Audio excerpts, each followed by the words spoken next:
Vision IS Current Affairs 28 September 2024. First news is India and Uzbekistan signed bilateral investment treaty BIT, and it is related to reincorporational agreement for according protection to investments by national and companies of one state in another state.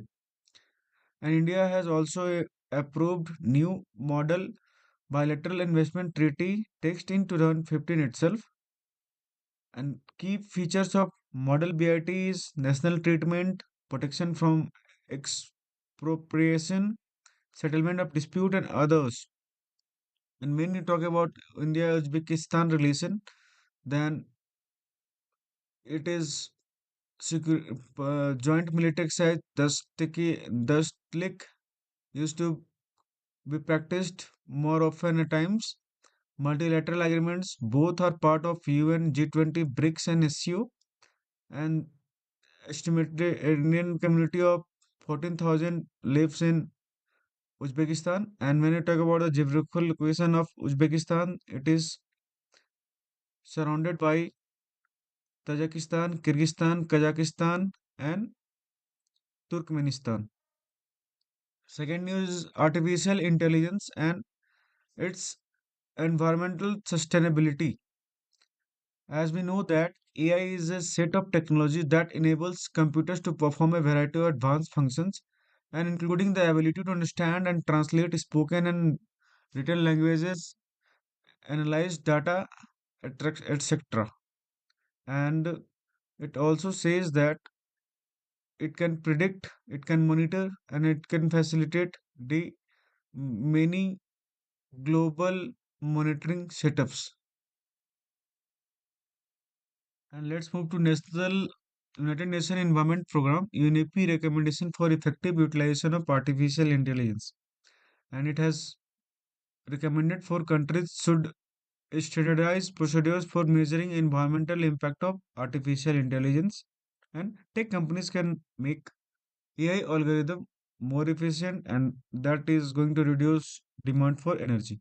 Now let's move to next topic. It is related to Ayushman Bharat Digital Mission, and because it has completed its 3 years since its launch in 2021 by Ministry of Health and Family Welfare.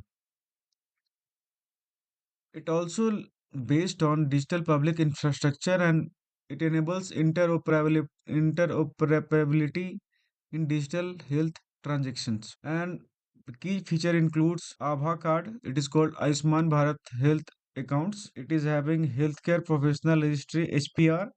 It also contains health facility registries HFRs. And when you talk about the key initiative taken under Ayushman Bharat Digital Mission, then there is detailed digital health incentive schemes DHIS and microsites initiatives for private sector adoption. And this infographics contains repeated tree felling leading to declining timber production.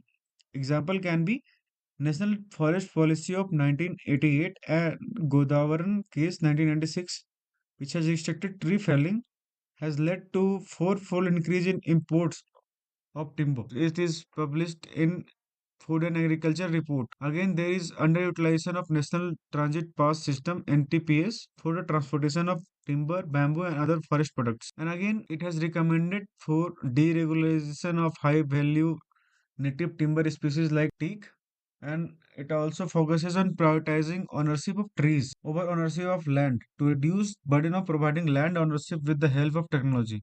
Example are TGRAM, which stand for Timber Traceability Tool, and it's also recommended for the centralized system for transit and felling permits through a single window system. Now let's move to the next topic, which is India's reforms commitment to social determinant of health. As India has reiterated its commitment to enhance social determination of health, and during the G20 Joint Finance Health Task Force high level meeting held at 79th session of UN General Assembly. Social determinants of health SDH. SDH are what are SDH? SDH are non-medical factors that influence health outcome, and they are the conditions in which people are born, grown, work, live, and age, and the wider set of forces and systems shaping the condition of daily life. These forces and systems include economic, politics, and systems, development agendas, social norms, and social policies and political system. Example of social determinants of health SDH can be education, income, social protection, unemployment, job security, working condition, food insecurity, housing, early childhood development, and social inclusion. WHO Commission on SDH aims to achieve three guiding targets that are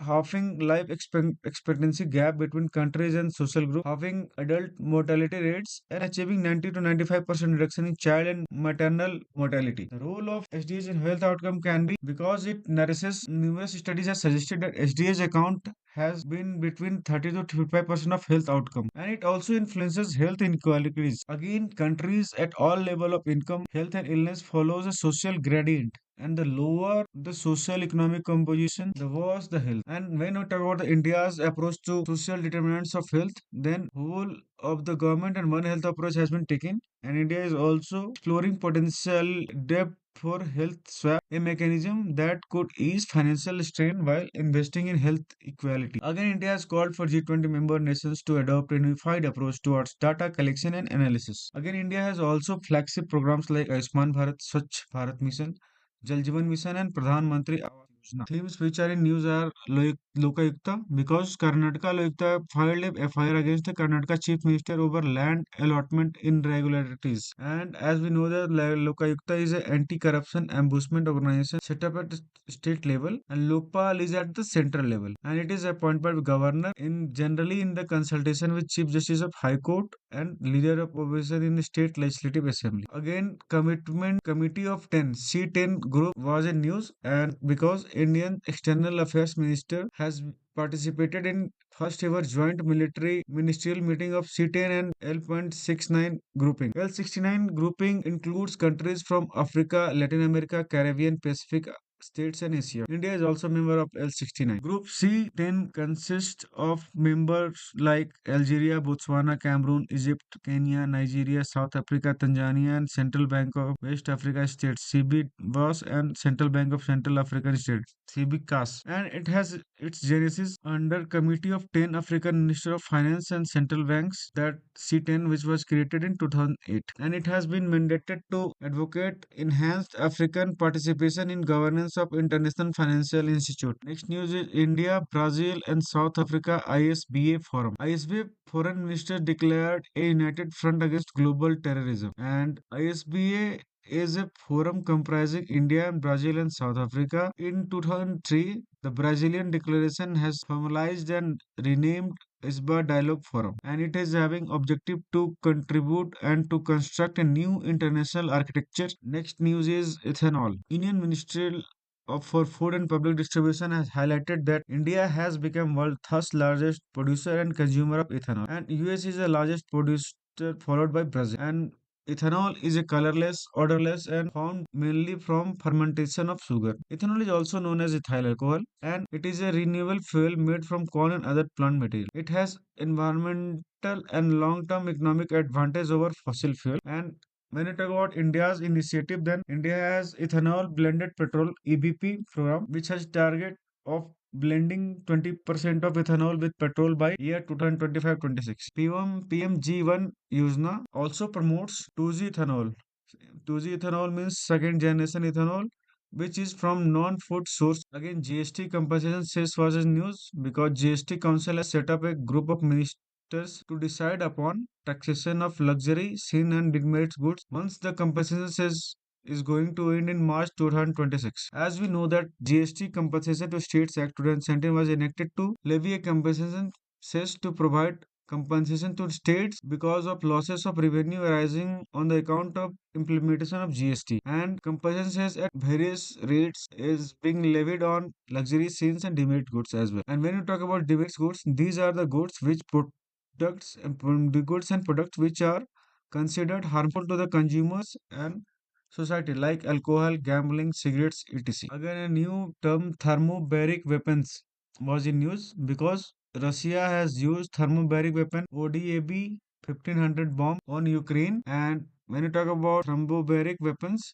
they releases fuel cloud on strikes, and which when ignited causes high temperature explosion, and it uses atmospheric oxygen to ignite the fuel, and it creates a vacuum effect after high pressure blast was carried out and oxygen is fully consumed. It is also known as vacuum bomb and enhanced blast weapon, and it is going to have high restriction capabilities. Next news is from augmented reality, because Facebook platform Meta has enabled Orion, a prototype of augmented reality glasses, because AR is related to real-time integration of digital information into a user's environment, and it is little bit related to virtual reality, because virtual reality is a stimulation environment which is created and physical world is completely shut out.